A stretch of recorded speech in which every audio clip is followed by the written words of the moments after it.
Hello दोस्तों, स्वागत है आपके अपने YouTube channel target with Suresh पौद में। तो दोस्तों, आज एग्रीकल्चर की 5वीं क्लास है और जितने भी हम क्लासेस ले रहे हैं ये सभी क्रॉप से रिलेटेड है। तो जो इम्पोर्टेंट क्रॉप्स है आज की वो है मेज़ एंड और साथ ही साथ हमारा क्या शुगर केन यानी कि गन्ना, मक्का और गन्ने के बारे में आज विस्तृत रूप से जानकारी लेंगे और पेपर की दृष्टि से क्या इम्पोर्टेंट है इसके बारे में हम चर्चा करेंगे। ठीक है फ्रेंड्स, देखिएगा मक्के की बात करें तो इसका बॉटनिकल नेम होता है जिया मेज। ठीक है फ्रेंड्स, यानी कि वनस्पतिक नाम क्या होता है इसका, जिया मेज होता है। और जो इसका क्रोमोजोम नंबर होता है वो होता है 2n = 20 होता है, 20 होता है। जिसकी फैमिली आप सभी लोग जानते हैं ग्रेमनी या पोएसी फैमिली की होती है। ठीक है, जिसका ओरिजिन प्लेस है काफ़ी इंपॉर्टेंट है, ओरिजिन प्लेस वो है सेंट्रल में मक्का का सर्वाधिक उत्पादन व क्षेत्रफल यूएसए यानी कि अमेरिका में है। ठीक है, इसे अमेरिका की रीढ़ की हड्डी भी कहा जाता है। क्या कहा जाता है? मक्के को अमेरिका की बैकबोन भी कहा जाता है, क्योंकि सबसे ज़्यादा क्या इसका उत्पादन होता है। ठीक है, यूएसए में इसका देखा क्षेत्रफल और साथ ही साथ प्रोडक्शन भी, इसका एरिया एंड प्रोडक्शन कहाँ, मक्के का वर्ल्ड में यूएसए में होता है। और इसीलिए आप क्या बोलते हैं इसको, रीढ़ की हड्डी भी कहते हैं अमेरिका की। ठीक है, तो फ्रेंड्स अगर मक्के की बात करें, मक्का में नर पुष्प यानी कि जो मेल फ्लावर्स होते हैं, मेल पुष्पकर्म होते हैं, उसे टेसल कहते हैं। और अगर टेसल के हटाने की बात करें तो removal of tassel is called tasseling यानी कि डिटेसलिंग कहलाता है। ठीक है फ्रेंड्स, देख लीजिएगा, टेसल के किसे कहा जाता है? टेसल कहा जाता है नर पुष्पकर्म को। ठीक है, मेल इन्फ्लोरेसेंस को क्या कहा जाता है? टेसल कहा जाता है। जबकि रिमूवल ऑफ टेसल और टेसल को हटाना क्या कहलाता है? डिटेसलिंग कहलाता है। ठीक है फ्रेंड्स, और मादा पुष्पकर्म की बात करें तो फीमेल जो फ्लावर्स होता है उसको सिल्क कहा जाता है। याद रख लीजिएगा, दो टर्म्स हमेशा पेपर में पूछे जाते हैं। फीमेल जो पुष्पकर्म होता है मेज का, उसको सिल्क कहा जाता है, जबकि मेल को क्या, टेसल कहा जाता है। और टेसल को हटाना क्या कहा जाता है? डिटेसलिंग कहा जाता है। कि इन चीज़ों को आप नोट कर लीजिएगा। एक 3 पॉइंट है और चौथा पॉइंट ओरिजिन प्लेस का काफ़ी इंपॉर्टेंट है, तो इसको याद कर लीजिएगा आप। ठीक है, थोड़ा आपको हम डायग्राम बताए हैं, तो डायग्राम की तरफ चलते हैं। डायग्राम, दरअसल ये टेसल होता क्या है और सिल्क क्या होता है? अगर मक्का देखी होगी तो जो उसका ऊपरी पार्ट होता है इसको टेसल, उसको क्या कहा जाता है? टेसल कहा कहा जाता है। ठीक है, जबकि जो मक्के के आगे आपने सिल्क की तरह, बालों की तरह, रेशे की तरह आपने देखा होगा, जिसका कॉम्ब बन जाता है ना, तो जैसे ये कॉम्ब हो गया, इसके यहाँ से निकल रहा है, ये कॉम्ब है, ये कॉम्ब यहाँ से निकल रहा है, तो जिसके आगे के बाल क्या है, इसको सिल्क कहा जाता है। ये क्या है? फीमेल पार्ट है, जबकि ये क्या है? मेल पार्ट है। ये फीमेल पार्ट है और ये मेल पार्ट है, इसको टेसल। और ये सिल्क को क्या कहा जाता है? इसको क्या कहा जाता है? सिल्क कहा जाता है। ठीक है, तो फ्रेंड्स ये क्या था इसका, ये काफ़ी इंपॉर्टेंट है, इसलिए हमने आपको थोड़ा डायग्राम भी बताया है। और ये क्या है? एक नॉन टिलर प्लांट है। इसमें मतलब कोई टिलर नहीं निकलता है मेज के ऊपर। जैसे टिलर मीन्स इसके ऊपर, जैसे कलर, हिंदी में क्या बोलते हैं? कल्ले फूटना।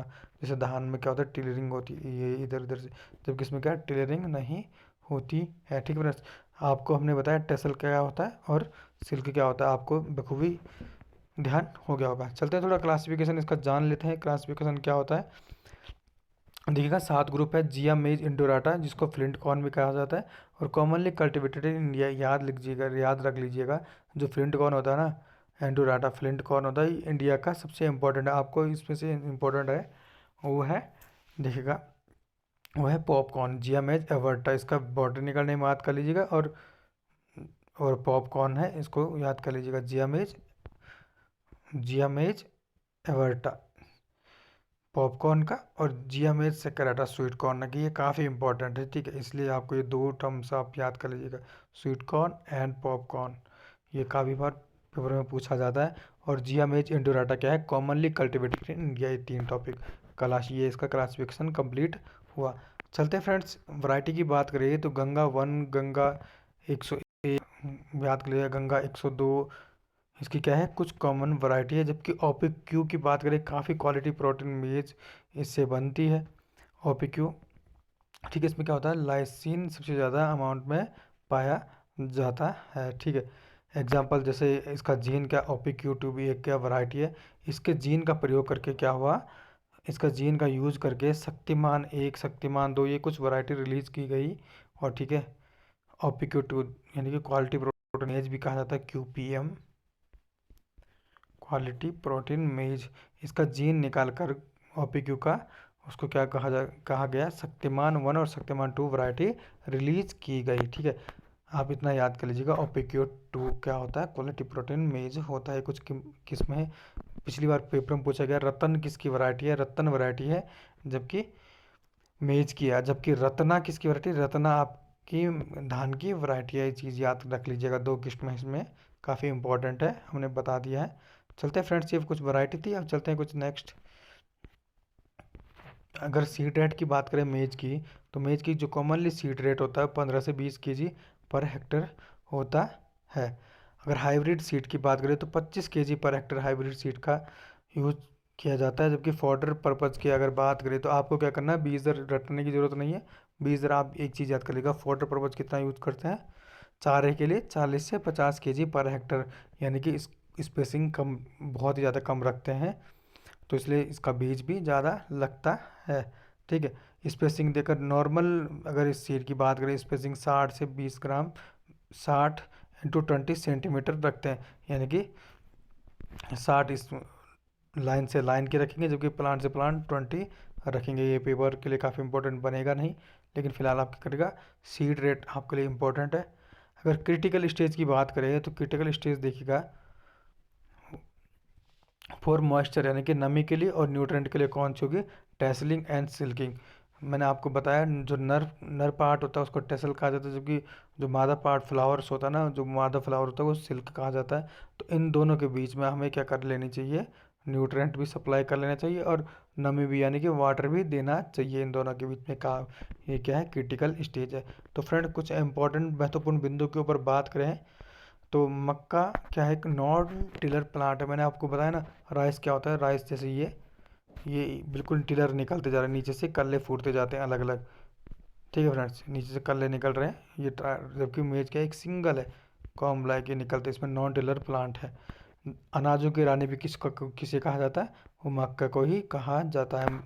मक्का को क्वीन ऑफ सीरियल भी कहा जाता है। और मेज की प्रोटीन को क्या कहा जाता है, जीन कहा जाता है। काफ़ी इंपॉर्टेंट है, मेज की प्रोटीन को जीन कहा जाता है, जबकि गेहूं की प्रोटीन को क्या कहा जाता है, ग्लूटिन कहा जाता है। Optimum temperature for germination, germination कितना टेम्परेचर होता है, 21 डिग्री सेंटीग्रेड होता है, जबकि ग्रोथ के लिए क्या होता है, वृद्धि के लिए 32 डिग्री सेंटीग्रेड। तो मक्का क्या है, मोनिशियस द्विलिंगी पौधा है। और ड्यू टू फास्फोरस डेफिशिएंसी, अगर फास्फोरस की कमी कारण क्या होता है, मीज लीफ, जो मेज की पत्तियां होती है ना, टिप्स एंड मार्जिन, जो उसकी टिप्स होती है एंड मार्जिन्स होती है, पर्पलिश कलर हो जाती है और एबनॉर्मल डार्क ग्रीन कलर हो जाती है। ग्रीन कलर तो लीफ की होती है, लेकिन एबनॉर्मल हो जाती है, यानी कि कुछ हटके हो जाती है। ठीक है, और ज़्यादा गाढ़ापन हो जाता है लीफ के ऊपर हरे रंग का। तो ये किसकी कमी के कारण होता है, ये फास्फोरस की डेफिशिएंसी के कारण होता है, फास्फोरस की कमी के कारण होता है पर्पलिश कलर और एबनॉर्मल डार्क ग्रीन कलर। ठीक है फ्रेंड्स, ये क्या है इंपॉर्टेंट, क्या आते हैं कुछ टॉपिक, मतलब पॉइंट थे मक्का क्रॉप से। तो फ्रेंड्स वीडियो को अंत तक देखना बिल्कुल ना भूलिएगा। वीडियो कैसे लग रही है कमेंट बॉक्स में जाके कमेंट ज़रूर कर लीजिएगा। ठीक है फ्रेंड्स, जल्दी जल्दी आपके लिए अब नई नई वीडियो लेके आएंगे, और कुछ नए टॉपिक्स हैं, जैसे न्यूट्रिएंट्स का टॉपिक हो गया, एनिमल हस्बेंड्री से रिलेटेड। मैं बता रहा हूँ ना आपको, एग्रीकल्चर और एनिमल हस्बेंड्री पहले कंप्लीट करवा दी जाएगी, उसके बाद हम बॉटनी के ऊपर यानी कि जूलॉजी के ऊपर बात करेंगे, और उसमें फटाफट उसमें क्लासेस भी शुरू कर देंगे। ठीक है फ्रेंड्स, तो आप बने रहिए हमारे साथ टारगेट विद सुरेश पौध में। कमेंट बॉक्स में जाके कमेंट करिएगा वीडियो कैसी लग रही है, और शेयर करना बिल्कुल भी ना भूलिएगा। अगर आपने अभी तक चैनल को सब्सक्राइब नहीं किया तो चैनल को सब्सक्राइब करिएगा, और बेल आइकन प्रेस करना बिल्कुल ना भूलिएगा। ठीक है फ्रेंड्स, तो चलते हैं फ्रेंड्स, अब शुगर कैन की बात करें तो गन्ने की बात के ऊपर चलते हैं, गन्ने की क्रॉप के ऊपर।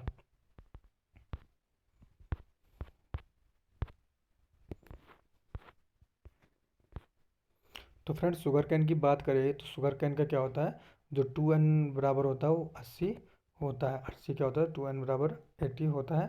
और जिसका बॉटनिकल नेम होता है सेक्रम ऑफिसिनेरम। इसको काफ़ी इंपॉर्टेंट IMP क्वेश्चन है, बॉटनिकल नेम शुगर कैन का काफ़ी बार पेपरों में पूछा गया, सेक्रम ऑफिसिनेरम। ठीक है, याद कर लीजिएगा इसको। जिसका ओरिजिन प्लेस है, 2 पॉइंट इसमें याद कर, ओरिजिन प्लेस न्यूजीनिया। ठीक है, सेकेरम ऑफिसिनेरम कई बार गन्ने का बॉटनिकल नेम पूछा गया है एलियो के एग्जाम में भी, इसलिए आपको बिल्कुल याद कर लीजिएगा। ठीक है, अगर हम इसका एरिया वर्ल्ड वाइज का एरिया की बात करें तो एरिया दिखता है इंडिया में सबसे ज़्यादा क्या है, इसका एरिया है, और ब्राज़ील दूसरे नंबर पे है। जबकि प्रोडक्शन की बात करें, प्रोडक्शन उत्पादन का ब्राज़ील में ज़्यादा होता है और इंडिया में कम होता है। प्रोडक्टिविटी पेरू की सबसे ज़्यादा है, यानी कि उत्पादकता कहाँ, पेरू देश की सबसे ज़्यादा है। अगर हम इंडिया की बात करें स्पेशली तो इंडिया में देखिएगा एरिया एंड प्रोडक्शन यूपी का है, जबकि एरिया क्षेत्रफल और उत्पादन यूपी में है। और जबकि उत्पादकता कहाँ सबसे ज़्यादा है, तमिलनाडु की उत्पादकता सबसे अधिक है। आपको क्या करना है, इंपॉर्टेंट क्या टॉपिक हमने आपको बताया, इंपॉर्टेंट है बॉटनिकल नेम और ओरिजिन प्लेस करने का फिलहाल अभी तक। अब क्लासिफिकेशन बात करें तो क्लासिफिकेशन देखिएगा ये 3 वर्गों में बांटा गया है। जैसे नोबल कैन को क्या कहते हैं, सेकेरम ऑफिसिनेरम, याद करिएगा नोबल कैन किसको कहा जाता है, सेकेरम ऑफिसिनेरम कहा जाता है। और इंडियन कैन कौन सा है, सेकेरम बारबेरी, काफ़ी इंपॉर्टेंट है, बारबेरी इंडियन कैन है, ठीक है। सेकेरम सिनेंस किसको कहा जाता है, चाइनीज़ जो गन्ना होता है ना, चाइनीज़ को कहा जाता है। लेकिन आपको क्या करना है, ये दो याद कर लीजिएगा, सेक्रम ऑप्सिनेरम नोबेल कैन कहा जाता है और सेक्रम बारबरी इंडियन कैन को कहा जाता है। आप आराम से अपना नोट्स बना लीजिएगा अच्छे ढंग से और अच्छे ढंग से अपनी तैयारी करने में जुट जाइएगा, ठीक है। काफ़ी क्लासेस हमने ले चुके हैं आपकी, जल्दी आपके लिए एक टेस्ट सीरीज़ भी चालू कर देंगे। उससे पहले हम आपका खुद का एक टेस्ट लेंगे, ठीक है। 100 नंबर का क्वेश्चन होगा, आप उसको सॉल्व करके बताएंगे इसका आंसर। हम आपको लास्ट मंथ में इसका आंसर भी बता देंगे, लेकिन फ़िलहाल आपको क्या करना है, एक प्रॉपर वे में अपनी क्लासेस में ढंग से देखिएगा और नोट्स बना के रट लीजिएगा उन सब चीज़ों को। अगर वाइल्ड स्पीसीज की बात करें तो सेक्रम स्पॉन्टेनियम एंड सेक्रम रोबस्टम है, ठीक है। वाइल्ड स्पीसीज गन्ने की कौन सी है, सेक्रम स्पॉन्टेनियम और सेक्रम रोबस्टम। तो फिलहाल आपको दो चीज़ याद करने का, नोबल कैन और इंडियन कैन। अगर सीड एंड सोइंग की बात करें गन्ने की, तो सीड देखिएगा, सीड जो पीसेस होते हैं ना उसको सेट कहा जाता है, यानी कि जो गन्ना होता है, गन्ने को क्या कोई बीज तो होता नहीं है, लेकिन क्या है इसका जो स्टेम होता है उसको इसको कर दिया जाता है। जो इसके ये होता है ना मिडिल में, यहाँ से क्या हो जाता है, बर्ड से निकली होती है, इनको क्या कर लिया जाता है, यहीं से कट करके इसको क्या जाता है, ये सेट होता है। इसको क्या कहा जाता है, इसे टुकड़े टुकड़े बना के इसको सेट कहा जाता है। आप देख लीजिएगा पहले लिखा हुआ है 3 बडेड, यानी कि 35,000 से 40,000 सेट पर हेक्टर की आवश्यकता होती है। काफ़ी इंपॉर्टेंट है, इसको भी याद कर लीजिएगा, ठीक है। 35,000 से 40,000, इसको क्या कहा जाता है, सीड भी कहा जाता है। जो इसके सेट होते हैं ना इसको सीड कहा जाता है, ठीक है। Set should be treated with 5% solution of Agallol and Aretan, ठीक है। जो इसका जो सेट होते हैं ना, जो इसके पीसेस होते हैं गन्ने के, ये जिनको इनको डायरेक्ट क्या कर इस प्रकार से सॉइल में रख देते हैं। तो सेट शुड भी, सेट को जो सेट जिसके बीज होते हैं ना गन्ने के, उनको किससे उपचारित किया जाता है, एगोलॉल के से उपचारित किया जाता है। इसको याद कर लीजिएगा, एगोलॉल, AGALLOL, ठीक है, एगोलॉल से उपचारित किया जाता है। 5%, तो आपको इतना याद करने की ज़रूरत नहीं है। ट्रीट उपचारित किससे किया जाता है, एगोलॉल से उपचारित किया जाता है। गन्ने के बीज को याद कर लीजिएगा। और गन्ने के बीज को कहा क्या जाता है, क्या कहा जाता है, सेट कहा जाता है। आई होप आपको इतना समझ में आ गया होगा। और 3 बडेड सीड की बात करें, 35,000 से 40,000 सेट पर हेक्टेयर की आवश्यकता होती है। चलते हैं टाइम एंड सोइंग की बात करें तो देखो, ऑटोमन और अक्साली, यानी कि स्प्रिंग प्लांटिंग, और मेन चीज़ है अड़साली। अड़साली जो क्रॉप होती है ना वो 15 से 18 मंथ की पकने में ले लेती है, समय लेती है। और जून जुलाई में कब होती है इसकी सोइंग होती है। फ्रेंड्स इसको बिल्कुल याद कर लीजिए, अड़साली प्लांटिंग कब की जाती है, जून जुलाई में की जाती है, 15 से 18 मंथ में पक जाती है, यानी कि 1.5 साल में गन्ने की फसल तैयार हो जाती है। लेकिन कुछ गन्ने 12 महीने में भी तैयार हो जाती है। अगर प्लांटिंग मेथड की बात करें तो प्लांटिंग मेथड में देखिएगा फ्लैट, कुछ इसके क्या होते हैं प्लांटिंग मेथड के टेक्निक्स होती है।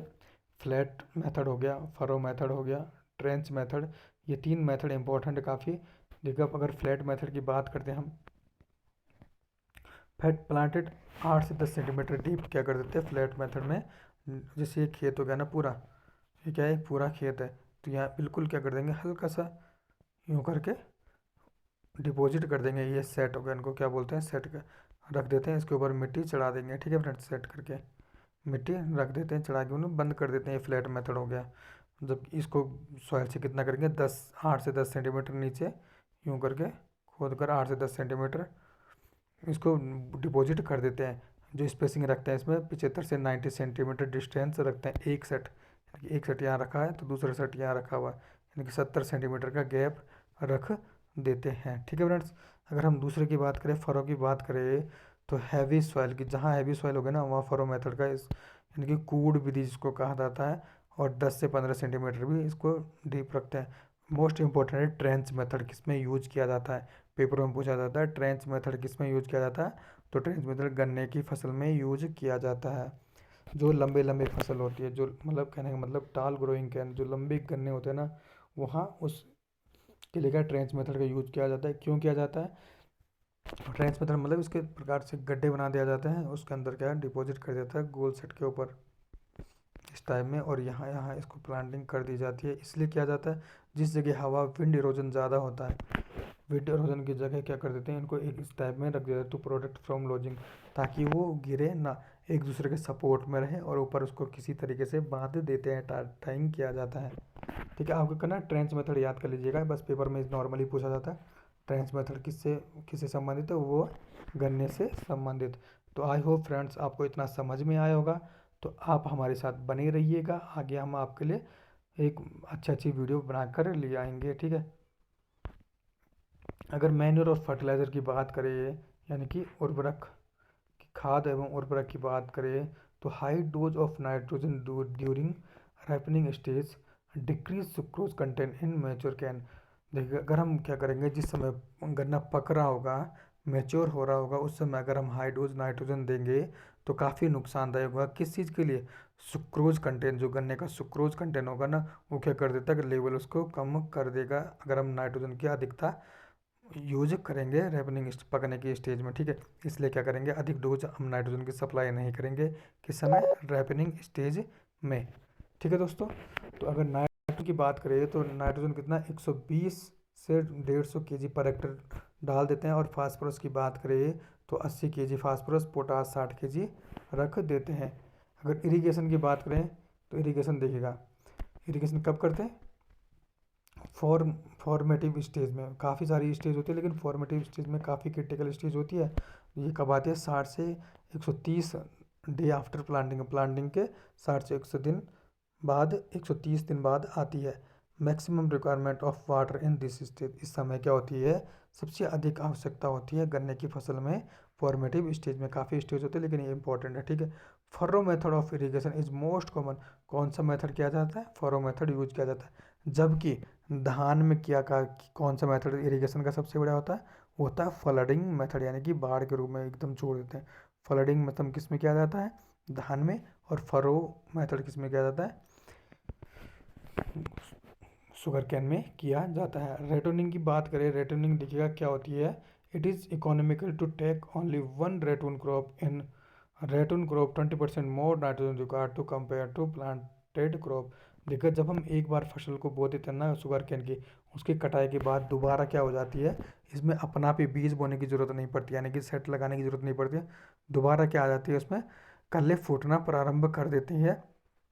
ठीक है, कल्ले फूटेंगे तो अपना पे इसमें क्या आ जाएगी, गन्ना बनना प्रारंभ हो जाएगा। देखा, जैसे हम क्या फर्स्ट ईयर में फिर पहले हमने ये क्रॉप लगाई गन्ने की, ये गन्ने की क्रॉप लगाई, इसमें प्रोडक्शन हुआ, इसको हमने काटा, तो जहाँ से स्टेबल बचा इसका नीचे वाला स्टेबल बचा जहाँ से हमने काटा हुआ, यहीं से कन्ने दोबारा फूटने शुरू हो जाएंगे। एक क्रॉप कटने के बाद उसी में बिना बीज बोए अपना आप कल्ले फूटने शुरू हो जाते हैं। अगर आप खेती करते हैं तो आप इजीली दे सकते हैं इसको। ठीक है। तो इस समय अगर इसको अच्छे उत्पादन करना है तो इस समय 20% एक्स्ट्रा हमें क्या देना पड़ेगा, नाइट्रोजन देना पड़ेगा, तभी जाके हम इसका क्या है, एक प्रोडक्टिव रिक्वायरमेंट हम प्राप्त कर सकते हैं, डिजायरेबल प्राप्त कर सकते हैं। ठीक है। उसको रेटून कहा जाता है। रेटूनिंग प्रोसेस किससे संबंधित है? याद रख लिया, रेटूनिंग प्रोसेस शुगर कैन से संबंधित है। ये पेपर में पूछा जाता है नॉर्मली।